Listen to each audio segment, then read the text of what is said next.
2. Uma revolução ética paralela à da teoria, se o modelo a ser imitado não é mais dado, como era antes dos antigos, agora é preciso inventá-lo. Como você pode imaginar, a revolução teórica que Kant inicia vai ter consequências consideráveis no plano moral. A nova visão do mundo, forjada pela ciência moderna, não tem quase mais nada a ver com a dos antigos. Especialmente o universo que Newton nos descreve não é absolutamente um universo de paz e harmonia. Não é mais uma esfera fechada sobre si mesma, como uma casa aconchegante onde seria bom viver desde que tivéssemos encontrado nela nosso justo lugar.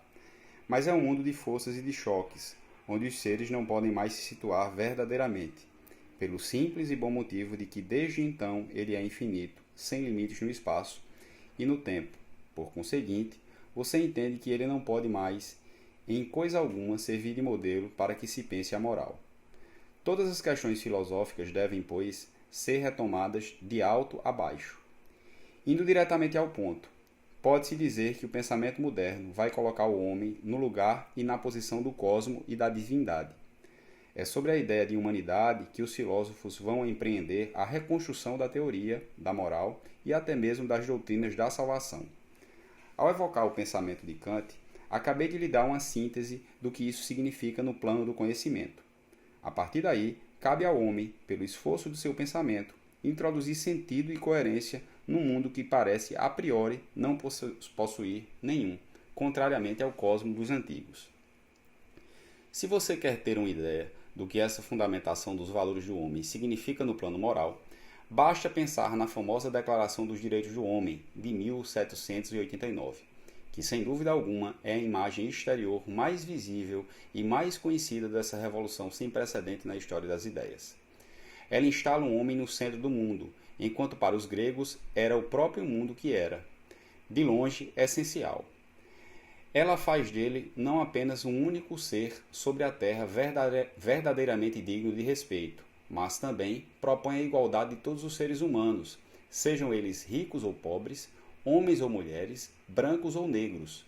Nisso, a filosofia moderna, para além das diversidades das correntes que a compõem, é, em primeiro lugar, antes de tudo, um humanismo.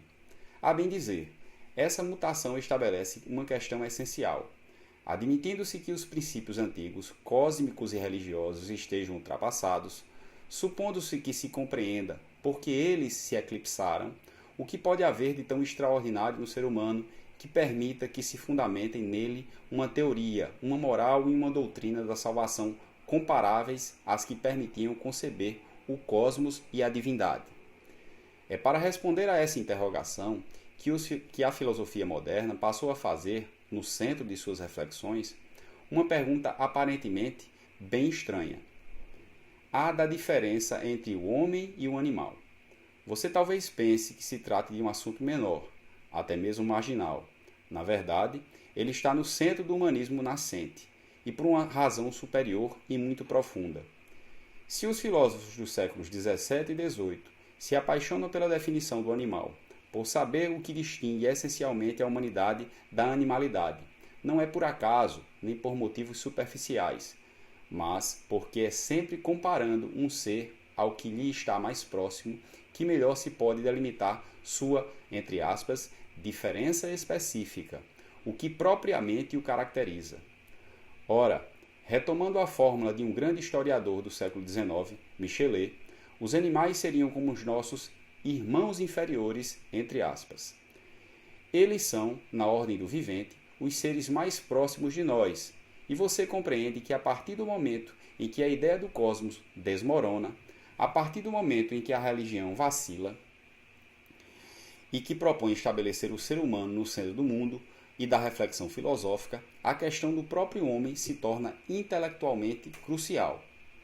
Se os filósofos modernos comungam a ideia de que não apenas o homem tem direitos, mas que ele é a partir daí o único a ser a possuí-los, como afirma a grande declaração de 1789, do momento em que o situam acima de todos os seres que o consideram em muito o mais importante, não só mais importante que os animais, mas também do que o falecido cosmos e até do que uma divindade que se tornou duvidosa, é porque deve haver alguma coisa que nele o distingue de todo o restante da criação.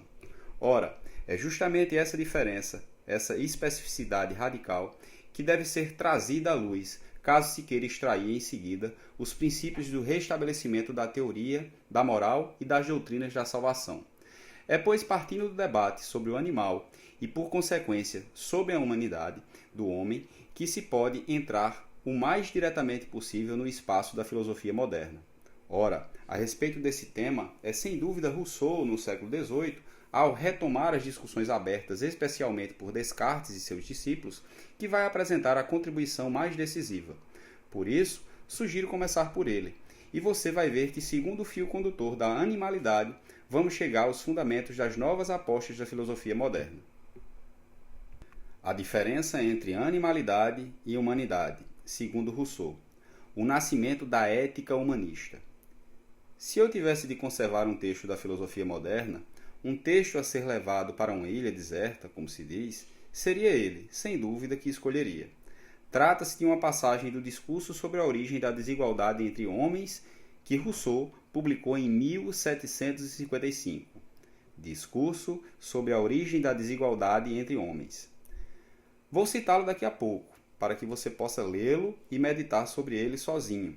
Mas, para compreendê-lo bem, é preciso primeiramente que você saiba que, na época de Rousseau, existiam dois critérios clássicos para distinguir o animal do homem. De um lado, a inteligência, de outro, a sensibilidade, a afetividade, a sociabilidade, o que inclui também a linguagem. Para Aristóteles, por exemplo, o homem é definido como animal racional, quer dizer, como ser vivo, entre parênteses, o ponto em comum com os outros animais, fecha parênteses. Certamente, mas que queira, além disso, sua diferença específica, uma característica própria, a capacidade de raciocinar. Para Descartes e os cartesianos, não apenas se mantém o critério da razão e da inteligência, mas se acrescenta o da afetividade.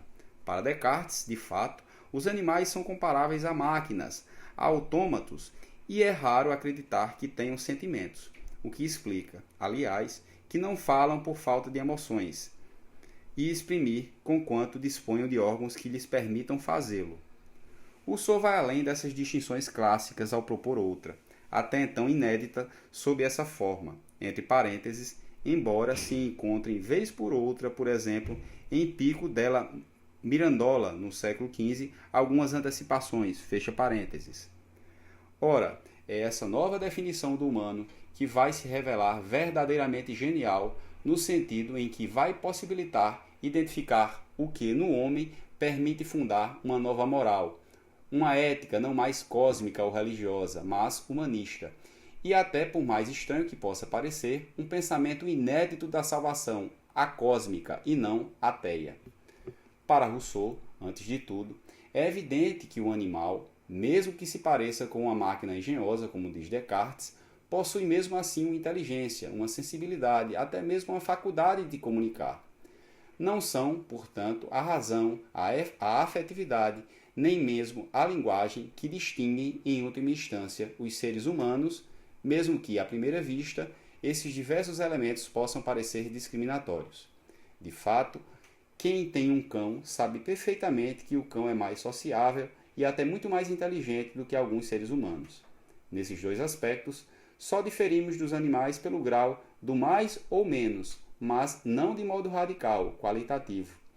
A etologia contemporânea, quer dizer, a ciência que estuda o comportamento animal, confirma amplamente esse diagnóstico. Sabemos hoje com certeza que existe uma inteligência e uma afetividade animais, muito desenvolvidas, podendo mesmo chegar, nos grandes macacos, até a aquisição de elementos de linguagem bem sofisticados. É, pois, com razão, que Rousseau rejeita tanto as teses cartesianas, que reduzem o animal a uma máquina, a um autômato desprovido de sensibilidade, quanto as teses antigas que situam o próprio homem no fato de que só ele possuiria a razão. O critério de diferenciação entre o homem e o animal reside em outro ponto. Rousseau vai situá-lo na liberdade, ou como exprime por meio de uma palavra que vamos analisar, na perfectibilidade, entre aspas, perfectibilidade. Mais adiante vou lhe explicar esses dois termos, pois depois que você tiver lido o texto de Rousseau. Digamos apenas por hora que essa perfectibilidade designa uma primeira abordagem, a faculdade de se aperfeiçoar ao longo da vida. Enquanto o animal, guiado desde a origem e de modo seguro pela natureza, como se dizia na época, pelo instinto, é, por assim dizer, perfeito, imediato, desde o nascimento. Observando-o objetivamente, constamos que um animal é conduzido por um instinto infalível, como uma espécie, como uma norma intangível, uma espécie de software do qual nunca pode se desviar. É por isso que, no mesmo processo e por uma mesma razão, ele é simultaneamente privado de liberdade e da capacidade de se aperfeiçoar. Privado da liberdade porque está, por assim dizer, preso a seu programa. Programado, entre aspas, pela natureza, de modo que esta lhe serve inteiramente de cultura. Privado da capacidade de se aperfeiçoar, porque guiado por uma norma intangível, não pode evoluir indefinidamente e fica, de certo modo, limitado por essa naturalidade, melhor dizendo, por essa naturalidade mesma. O homem, ao contrário, vai se definir ao mesmo tempo por sua liberdade, por sua capacidade de se libertar do programa do instinto natural e, consequentemente, por sua faculdade de ter uma história cuja evolução é, a priori, indefinida. Rousseau exprime essas ideias num texto realmente magnífico. Agora, é preciso que você leia antes que prossigamos. Ele oferece vários exemplos que, embora no início tenham certo valor retórico, não deixam de ter uma profundidade extraordinária. Eis a passagem. Diz Rousseau: em cada animal não vejo senão uma máquina engenhosa, a qual a natureza ofereceu sentidos para recompor-se por si mesma. É para defender-se, até certo ponto, de tudo que tende a destruí-la ou estragá-la. Percebo exatamente as mesmas coisas na máquina humana, com a diferença de que a natureza faz tudo nas ações do animal, enquanto o homem concorre para as suas na qualidade de agente livre. Um escolhe ou rejeita, por instinto, e o outro por ato de liberdade, o que faz com que o animal não se afaste da regra que lhe é prescrita, mesmo quando lhe fosse vantajoso fazê-lo, e o que o homem se afaste frequentemente dela em seu prejuízo. Assim é que um pombo morreria de fome perto de uma vasilha repleta das melhores carnes, e um gato diante de uma porção de frutos ou de grãos, embora tanto quanto o outro pudesse perfeitamente se nutrir com o alimento que desdenha se ousasse experimentá-lo. É assim que os homens dissolutos se entregam a excessos que lhes provocam febre e morte, porque o espírito deprava os sentidos, e a vontade fala, ainda quando a natureza se cala. Mas, mesmo que as dificuldades se cercam, todas essas questões permitissem a discussão sobre essa diferença entre o homem e o animal, há outra qualidade, muito específica, que o distingue, sobre a qual não pode haver contestação. É a faculdade de se aperfeiçoar, faculdade que, com a ajuda de circunstâncias, desenvolve sucessivamente todas as outras e reside em nós, tanto na espécie quanto no indivíduo.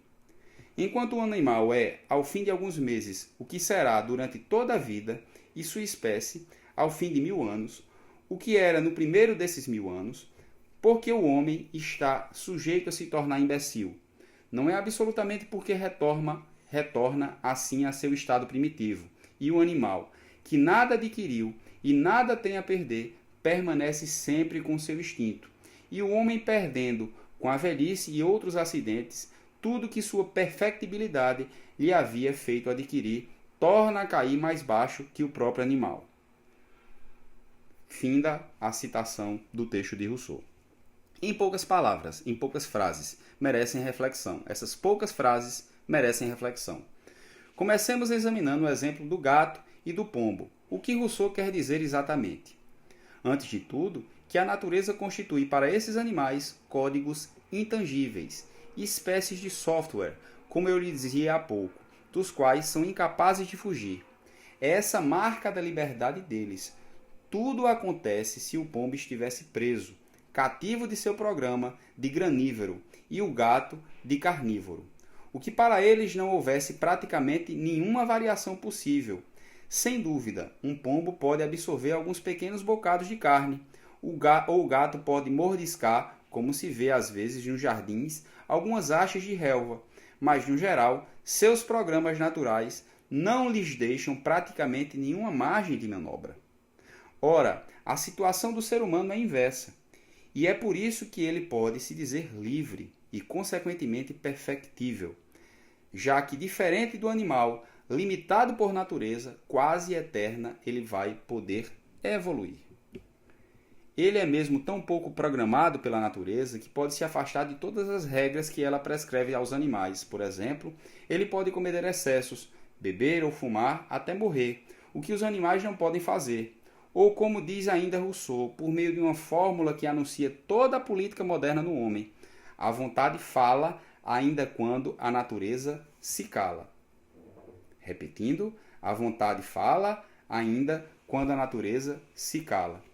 Poderíamos fazer o seguinte comentário: no animal, a natureza fala o tempo todo e fortemente, tão fortemente que ele não tem a liberdade de nada além de obedecer-lhe.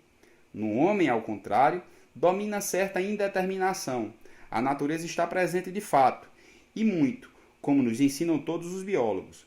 Nós também temos um corpo, um programa genético, o do nosso DNA, do genoma transmitido pelos nossos pais. Contudo, o homem pode afastar-se das regras naturais e até mesmo criar uma cultura que se opõe a elas, e quase termo a termo. Por exemplo, a cultura democrática, que vai tentar resistir à lógica da seleção natural para garantir a proteção dos mais fracos.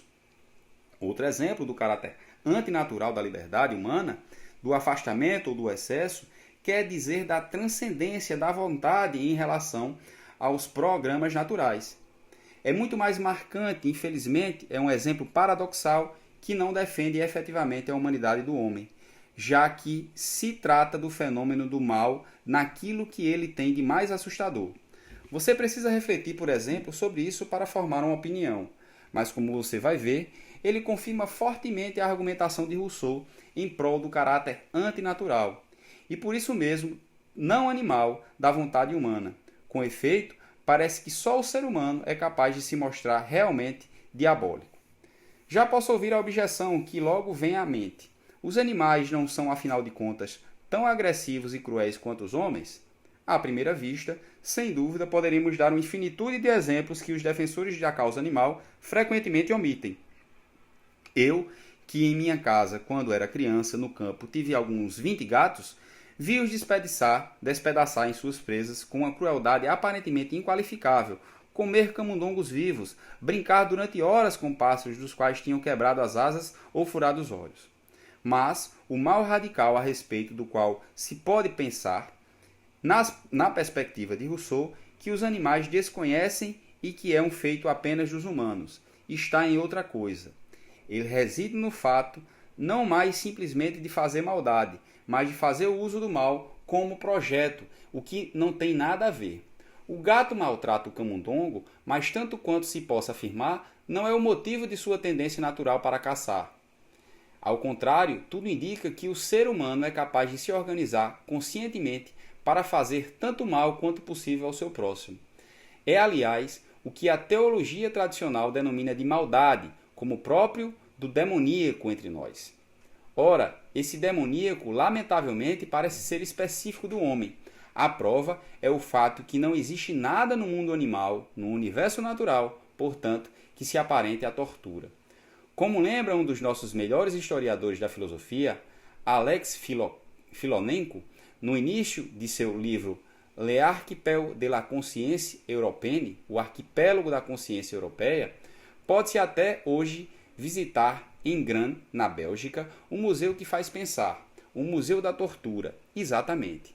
Vêem-se expostos em vitrines os espantosos produtos da imaginação humana nessa matéria: tesouras, furadores, facas, tenazes, constritores de cabeça, arrancadores de unha, esmagadores de dedos e outras mil doçuras mais. Nada falta ali. Os animais, como eu disse, devoram às vezes um dos seus ainda vivo. Eles nos parecem então cruéis, mas basta refletir para compreender que não é ao mal enquanto mal que eles visam, e que a crueldade deles só se deve, é claro, à indiferença que sentem quanto ao sofrimento do outro. E no momento em que eles parecem matar por prazer, eles só estão, na verdade, exercendo o melhor modo um instinto que os guia e os mantém na guia, por assim dizer. Todas as pessoas que tiveram gatos, por exemplo, sabem que se os filhotes se divertem torturando, entre aspas, suas presas, é porque ao fazê-lo exercitam-se e aperfeiçoam a aprendizagem da caça, enquanto o animal adulto se contenta no mais das vezes em matar o mais rapidamente possível os camundongos ou os pássaros que captura. Mais uma vez, o que nos parece tão cruel está ligado ao reino da indiferença total de que esses seres de natureza, os animais, dão prova nas relações do predador com sua presa e não a vontade consciente de fazer o mal. Mas o ser humano não é indiferente. Ele faz o mal e sabe o que faz, e às vezes ele se compraz com isso. É claro que, diferentemente do animal, acontece de ele fazer o mal um objetivo consciente.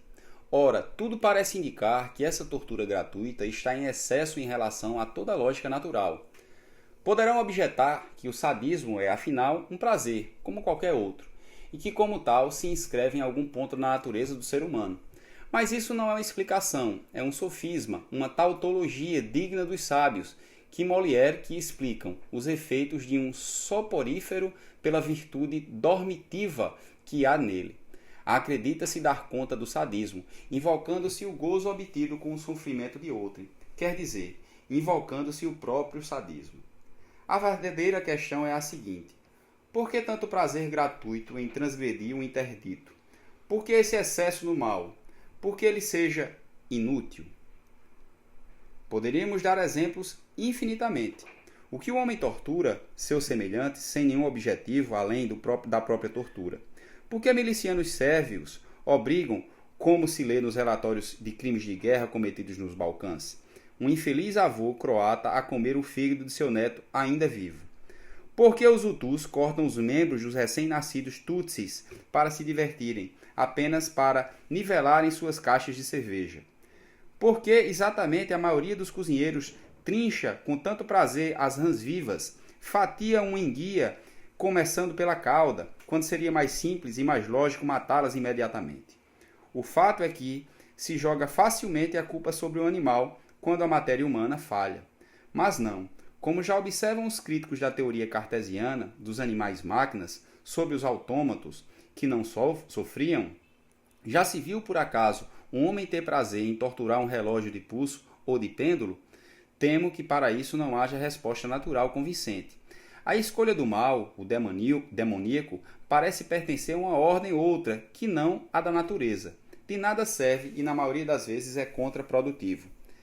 É essa vocação antinatural, essa constante possibilidade de excesso que lemos no olho do humano, porque ele não reflete apenas a natureza. Nele poderíamos descobrir o pior, mas também, pela mesma razão, o melhor, o mal absoluto e a mais espantosa generosidade. É esse excesso que Rousseau chama de liberdade. É sinal de que não estamos, ou, em todo caso, não inteiramente aprisionados em nosso programa natural de animal, por outro lado, semelhante aos outros animais.